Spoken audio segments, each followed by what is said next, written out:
Reviews. Hello. All right, now calm down.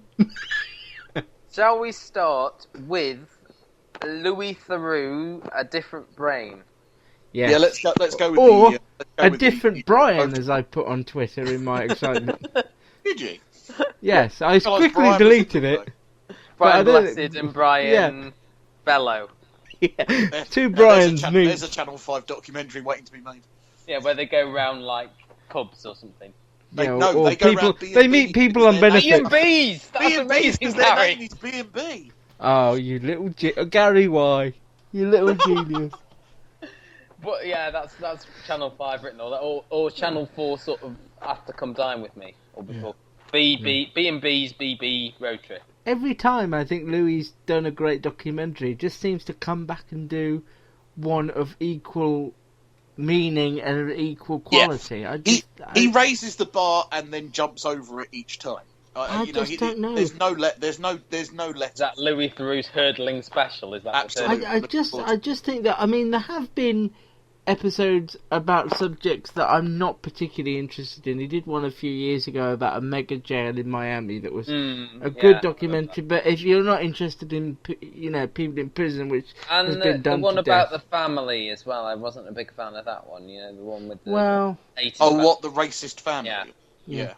But on the whole, it doesn't really matter what subject he does, because I think there's been a real shift in his personality in these two. I the would amount definitely of empathy agree. that he feels. Yeah, like you said last week, that it might be because he's in Britain that, this was Louis, as Luke said, visiting. There were units. Was there a unit in Leeds and a unit in Liverpool? Is that right? Yeah, I believe so. And he went to was it Brighton where the couple lived?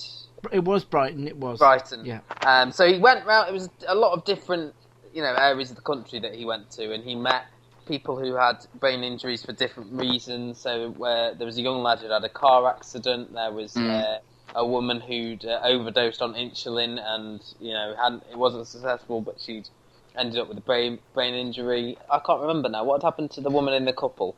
She had fallen off a horse. That's right. Yeah, she fell off a horse. Rider. They were trying to sort of reintroduce her into her family, and she had like a sort of annex built in the house. And I found that one the most hard. There was a lad who'd been in a car accident who his mum had said his personality's changed incredibly. There was a woman who'd been in the unit in Liverpool for 15 years, the one who'd had the overdose, and then there was another guy who felt that he was well enough not to be on the unit anymore. I felt for the couple, and I felt for the guy in the unit, only because I felt like there was nothing he could do to prove that he was ready to face the outside world. And it just showed you how he's sort of stuck there, regardless of how well he feels, and regardless of how well they think he's doing. I think that the other issue that I had, this was about the couple. I didn't like her. I know she'd had a brain injury, but I think that's like why. Her. I think that's why. Yeah. I think if you saw, the whole that's point why they of the kept showing you pictures of her before. There was lots of times it was they as closed if to up say, on this is photographs. the person she was. Look at the person this injury has made her become. When you were saying before, Luke, about Louis Theroux's personality, changing in these documentaries, the scene where he's at the house of the boy who's in the car accident. Yeah, and he's saying not at the kitchen table. No, when he's when he's talking to the mother. Yeah, the mother, and the mother starts crying, and he basically says to the boy, "Apologise to your mother." That's what he's saying to him. And I don't think Louis Theroux, when he says, you just lost at FIFA, didn't you? Yeah. I on camera talking shit. You can see you on camera crying like mate, sad, like feel sorry for you. And this is what he does all the time, Louis. Well, what do you think his mum gonna think when she sees it film there? I'm not crying about that. It's he asked me a question. Crying, our son's dead. Well, you're leaping to all kinds of conclusions about what Patricia's been saying, and actually, she hasn't done anything embarrassing. I'm going back tonight. I don't want to stay here, man. I actually don't want to stay here. Can't go for the bullshit no more. Get the man to take me back. I'm not staying here. Did you just lose at FIFA? Is that what happened? Did you come in here because you just lost at FIFA? No, because Did you just lose? Tell me honestly. So you came in here in a mood and took it out on your mum? Yeah. Maybe you want to say sorry to your mum. What for? For coming in here and making her feel bad. I don't make her feel bad. Sorry, Mum.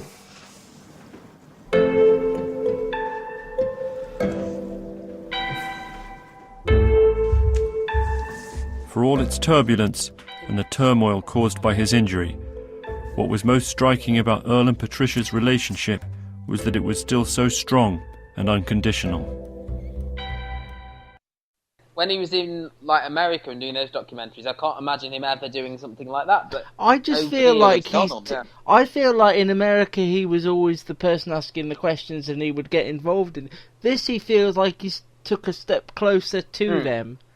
If that, But But Makes I mean, sense. he that doesn't kind of sound did too that in the poncy. alcohol one, didn't he? Where he said, "Look, I really think, to the guy that wanted to discharge himself and go and buy some alcohol, he said, I really think you shouldn't do that." He's not going to physically stop him, but he feels that he's involved in the situation enough where he can say the things that other people might not want to say. I mean, you wouldn't dream of being involved and getting involved if it wasn't your family member or something like that. But you're right. You should feel that he obviously feels that he's involved enough to say to say the tough things. If you weren't a fan of Louis, or you hadn't maybe even heard of Louis, you read this in the paper, or it's about people with brain injuries. I don't know whether they... Honestly, I think his shows are some of the quickest hours you can sit down and watch. You'd think an hour on that subject could be quite draining, it could be quite exhausting, it could be quite emotionally up and down, but it's a really quick hour, and it's just grounded by somebody who really cares. I was watching it last night on the iPlayer on the telly, and I thought I'll have to watch this in several bits and bobs because it is a bit of a hard subject matter to tackle. Yeah. And then I just watched it straight through. It was such an easy watch, and the characters they picked were so compelling. And I think that's how he structures the show. He takes you on those journeys. He interweaves the 4 or 5 storylines that he wants you. So it doesn't feel like you're spending an hour. It feels like a lot less than that. I'm just really intrigued by Gary's thoughts on Mum. As am I. Let's do the preamble. And before we do the preamble, actually, from last week, Matt and I both love this show. Now, Gary has not liked traditional dialogue-based comedy. Doesn't like the Royal Family, Grandma's House, Early Doors, anything that's just pure dialogue-based, which is fair to say Mum is. And basically, this is the new sitcom created by the team behind Him and Her. It stars Leslie Manville as Kathy, a 59-year-old... Kathy. 59-year-old woman who loses her husband late, sort of, the last year. And this whole series follows her over the first year as a widow. You see other characters like... this first episode was the day of her husband's funeral, where she meets Kelly, her... son's girlfriend. There's also her brother and her brother's girlfriend, Pauline, who's like a really sort of vicious snob, not slob. And then her in-laws, who are sort of quite filthy, really, aren't they? There, sort of. And then there's Peter Mullen as well as Michael, who's one in of a her role oldest that friends. You'd have thought isn't set for Peter Mullen, but he is fantastic in it. He does a lot of standing. And so, Gary, how far did you get? I reckon 15 minutes. I reckon 10. Gary? I watched the whole thing. Ta-da! Oh, Gary, why? And Gary, why? And I liked it, but it's not a comedy in the traditional comedy sense. It's not. It is more the kind of awkwardness, not comedy that you're watching for. In that case, you could say Him and Her and The Office weren't comedies. Would you say that? I wouldn't. No, because I think the difference. I've not watched Him and Her, so I can't comment on that.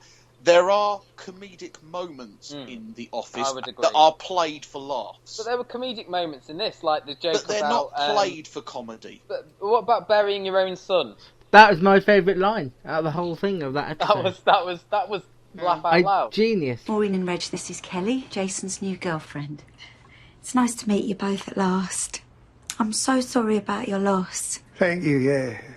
It's been very hard. You shouldn't have to bury your own child. No. God. We think they do that for you.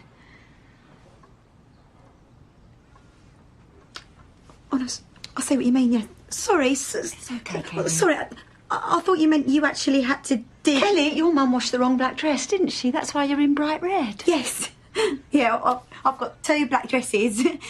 One of them's a bit like, well, my ex-boyfriend used to like it when I don't know how to put it. We don't need to know. Oh, yeah, true. Sorry. The one thing that I did like was the way in which the characters all interacted. As you said, there was the dippy blonde girlfriend who just came out with the most inappropriate, stupid thing. I like... Sorry, Cafe. Sorry, Cafe. The bit that I loved is, can I buy the first scene is her going, I couldn't wear my black dress, it shows shows my bum. And then she comes and goes, can I borrow some knickers? Yeah, it's just I should have some on. Yeah. Ridiculous. And I didn't quite understand the character that you guys both like of the bloke that just stands there. I wanted to hit him and say something.